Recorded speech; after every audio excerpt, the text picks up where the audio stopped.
عليكم ورحمة الله تعالى وبركاته وإذن سلامي ولا لهي قالقة ما والبوها جوكتان ماني وناكسن أيا إذن ليهي ولا لها قالقة halkaad naga daawanaysaan waa Nirmaan channel wala leeyahay kan u jeclahay hadaad channelka ku cusub tahay hadaad channelka subscribe saar kambareerkana furo saad u noqoto daawadaha ugu horeeyo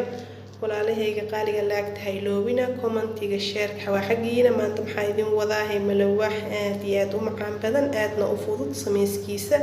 wax dhib aan lahayn qaabka uu sameeyay ila daawada ما شاء الله واكنا باقولي انت igu diyaarsan koob ugu horeeyo burka hada ku soo darsaday koobkii labaad waad u jeedin walaalaha koobkii saddexaad waa kaasa koobkii afraad aad ku soo darsaday koobka shaah lagu cabo waay afar koob iyo wax yar oo cusbo ah iyo laba qaando sokor aan ku soo darsaday ma sha Allah sokorta idin tusin raali noqda walaalahayga qaali hal koob oo caana hada kor ugu soo darsaday waa aragtaan ma sha Allah qasataankii aan wada burkii koobkii caanaha kuma filna waa u jeedin biyaha ku soo darsana ma sha Allah burkii inoo jilicsanaada la rabo malawaxi aad iyo aad u qurux badnaado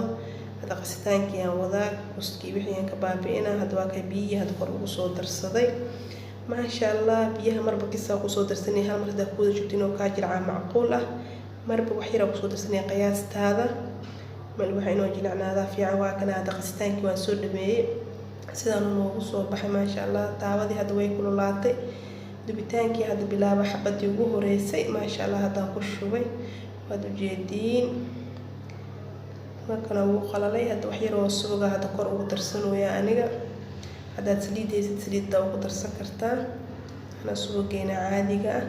aan ku darsaday suuga looda waay ma sha Allah tabarakallah hada nacaan sidaan uu soo gaduutay waa u jeedin walaalahayga waa dajina hada midkii kala hada ku shubanaa midkii labaad hada marooya ma sha Allah jilaa macaan asigarana ku caraftiisu waa yaabaysa hada waa kana suugiya kor ugu soo darsaday inay hoos u qurux badan waa u jeedin kor iyo hoos sidaan oo kala soo baxay qurux macaan aan ku dhahay wax walba ka sameeysan kartaa malawaxan quraac ahaan oo sameeysan kartaa casho casri wax walba ka sameeysan xabadii saddexaad hada waa kana sidaan ay noqotay waa gadiya hadana wuxuu diiday malaha adiga ilmaha yarka aad ay u jecel yihiin geedkan aad u macaan badan yahay malawaxa dadku waaweyn xitaa way jecel yihiin quraac haday u sameystaan cashada casriyaha ma sha Allah tabarakallah quruxdiisa waa u jeedin aad saxanka lagu soo diyaariyay hada malaba ku sharxooya malabkan waxa ka heli kartaa shakataa supermarket ma sha Allah meesha ka soo iibsaday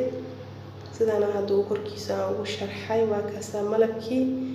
midkan kalena chocolate kan ku sharxaa waa kaasa chocolate kan asigan kor aan ugu soo sharxay walaalahayga